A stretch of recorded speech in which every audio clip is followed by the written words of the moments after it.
Imagine boarding a luxury train in 1911. Polished brass, crystal flutes of champagne, a string quartet playing as townspeople waved from the platform, and never arriving. Now imagine that same train, the very configuration of locomotive and 3 plush cars, reappearing decades later in places where it has no right to be. Did it slip out of time? That is the question at the center of this strange, persistent story. The tale begins, according to contemporary reports, with a new tourist service launched by a regional railway company, identified in some sources as Zanette and in others as Zanet. Either way, the enterprise billed itself as a triumph of comfort and style. An inaugural summer journey from Rome toward Milan, carrying 100 or so wealthy passengers in 3 lavish coaches. The route climbed into the Apennines, and one section was celebrated as an engineering achievement, a tunnel roughly a kilometer long that pierced the mountain between Emilia-Romagna and Lombardy. On July 14, 1911, under a clear sky, the train pulled away amid applause. The party atmosphere lasted until the line narrowed and the engine eased into the black mouth of that mountain tunnel. Picture the scene. Violin music ebbing under conversation, the hiss of champagne, the warm light of late afternoon sliding away as the train slid into shadow. Then something changed. According to witness testimony repeated in later accounts, an odd, high buzzing filled the cars. A white fog seeped in, not the damp breath of tunnel air, but something more like mist that swallowed sight whole. The orchestra sputtered to silence. Then, inexplicably, the train did not emerge from the far end. At the tunnel's exit, a stunned collection of workers and passengers waited. They watched darkness swallow the train and, when nothing came out, rushed to investigate. What they found, again according to contemporary press and later retellings, was baffling. 2 survivors, both badly shaken, had somehow leaped from the moving train and crawled away from the railbed. They described the buzzing, the fog, the sensation of being pulled or of the carriage being swallowed. Beyond them, there was no wreckage, no scattered luggage, no bodies, no flattened ground. Nothing to account for where the cars might have gone. It was as if the train had simply ceased to be on any ordinary map. The immediate aftermath is a study in disappearance of another kind. Paperwork, answers, follow-up. Reports suggest the company moved quickly to contain the story. Whether out of shame, financial fear, or something else, the railway allegedly sought to suppress the full details. The line was soon closed. Then the First World War brought a different kind of closure. Wartime activity in the region, troop movements, fortifications, led to the tunnel being blocked and the route left in neglect, effectively cutting short any sustained official inquiry. Decades later, historians and enthusiasts have found only fragments, brief press mentions, oral testimonies gathered from aging witnesses, and gaps where an archive might have been. That gap is part of why this story never settled into a neat account. It languished in local rumor until a curious pattern emerged far from the Italian mountains.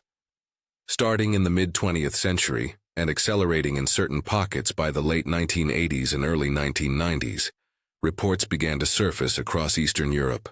Sightings of a 3-carriage steam train, curtains drawn, doors ajar, moving along country lines at odd hours. People in small villages and near railway crossings described a locomotive that looked like it belonged to another era, sometimes transparent at the edges, sometimes casting a solid shadow. Animals were said to panic in its presence. In a few accounts, livestock were struck or injured. In others, the train left no scorch marks, no disturbed ballast, nothing that an inspector could measure later. The Ukrainian and Crimean accounts are especially persistent. A Ukrainian railway crossing worker named Piotr Ustin, according to multiple interviews compiled by local journalists, reported seeing a ghostly steam train pass at dawn with a low, persistent buzzing that seemed to come from nowhere. He described curtains moving as if there were passengers inside, and the faint glow of lanterns. A regional journalist and collector of testimonies, Nikolai Cherkis, assembled dozens of such accounts over the years. Tales from small towns, elderly conductors, even a child who swore he'd seen a boxcar covered in purple jacaranda flowers, though that last detail reads like folkloric flourish. Among these later accounts is one that raises the stakes. A researcher affiliated with an academic body in Ukraine, variously named in sources as Vaslechati, Leshat, or recorded with other spellings, an inconsistency that appears in the record and should be noted, took a professional interest in the phenomenon. According to press recollections, this researcher traveled to several alleged hotspots, interviewed witnesses, and eventually claimed to have boarded the apparition itself on an autumn day in 1991. After that, the researcher's trail goes cold. Reports say he disappeared the same day. Some versions give a specific date, September 25, 1991, while others leave the timing more general. What remains consistent across accounts is the coincidence. A person drawn to the anomaly steps into it, and then is gone. When you lay these pieces side by side, an early 20th century train that vanished into a tunnel with no trace, followed by decades of similar sightings in places that span thousands of miles, a pattern emerges. But what kind of pattern? People interpret it very differently. One possibility is the prosaic, accident and cover-up. Trains derail and sometimes are concealed by companies hoping to avoid ruinous liability or scandal. If a catastrophic crash had occurred in that Italian tunnel, a railroad operating in a charged political or economic climate might have reasons to downplay or silence the record. Wartime activity could then erase physical traces, and a quiet conspiracy of omission could be born. The advantage of this explanation is that it fits known institutional behaviors. The disadvantage is that it struggles to explain later geographically distant sightings that replicate the unusual train's exact configuration and idiosyncrasies. Another option is psychological and social. Mass suggestion, misremembering, or the human tendency to pattern seek.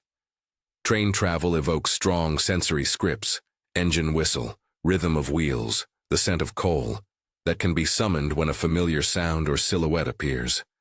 In communities shaped by trauma, war, and upheaval, collective memory sometimes weaves brief, isolated observations into a continuous legend. Eyewitness testimony, no matter how sincere, is notoriously unreliable, especially when filtered and retold over decades. This explanation accounts for the persistence of the story without invoking the supernatural. Then there are the accounts that insist on something less ordinary. Witnesses across different countries describe the same little details: the three cars always in the same order, curtains drawn, a low buzzing, and an absence of physical aftermath. For those who study folklore, such recurring specifics are fascinating.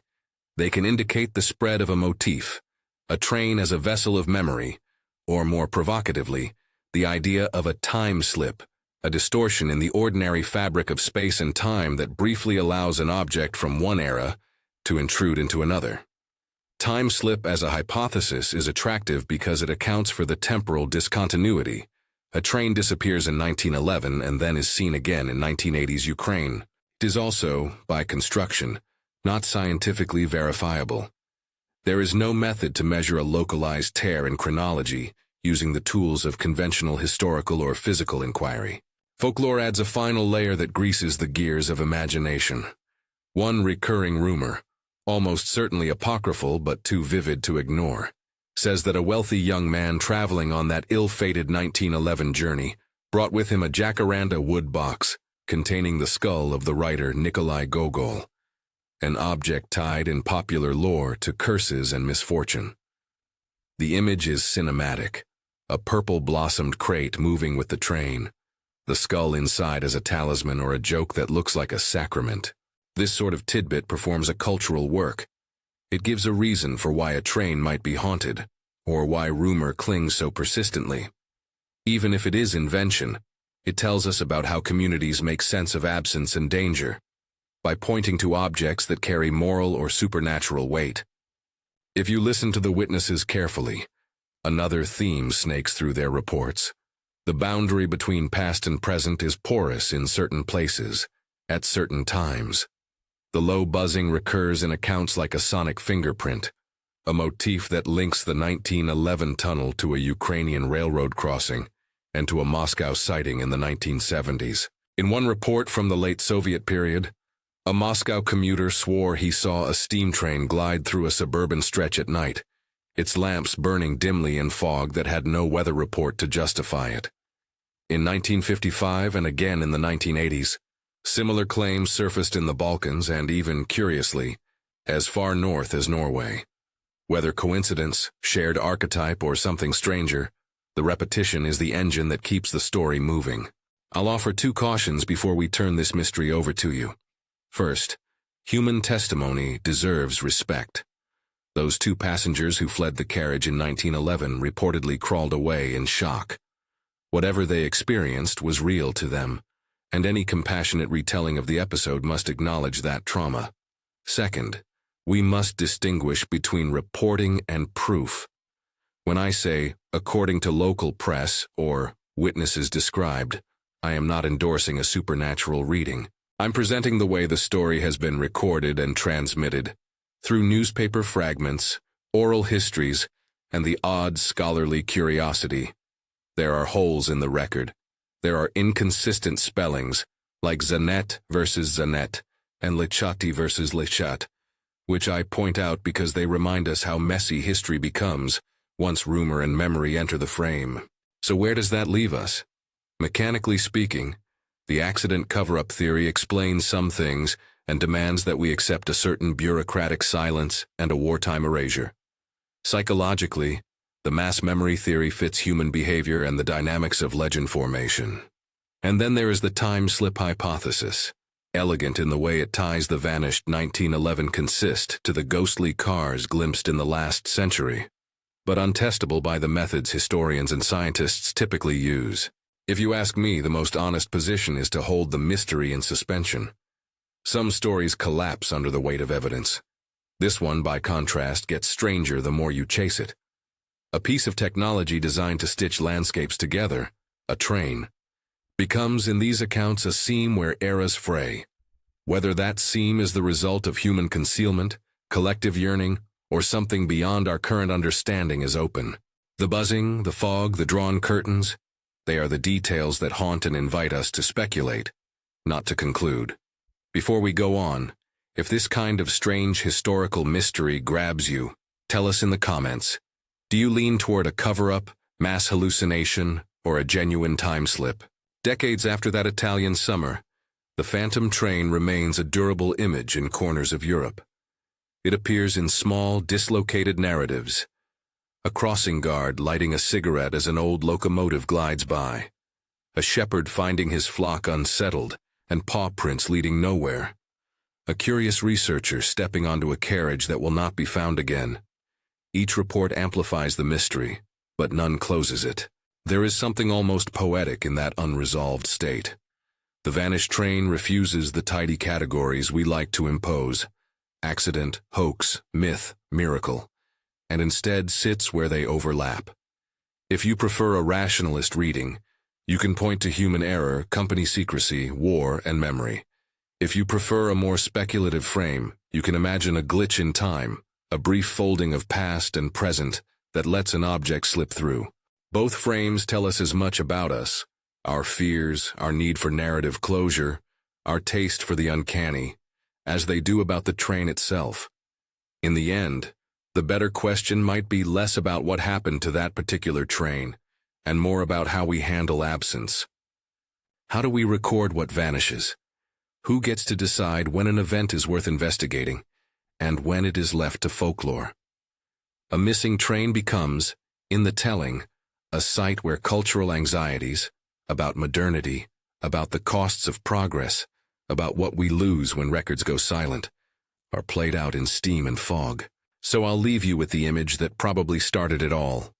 A string quartet dissolving into a thin, white mist, crystal flutes clinking once, a low, mechanical buzzing that lingers after the sound is gone, and then nothing.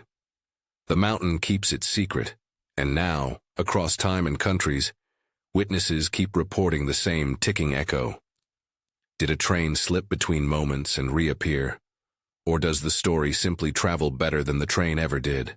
If you want more deep dives into mysteries like this, timelines, source notes, and a closer look at the curious Ukrainian accounts, subscribe and check the links in the description. And if you have a local sighting or a family story about a ghost train, tell us below. These are the threads that keep history from going completely dark.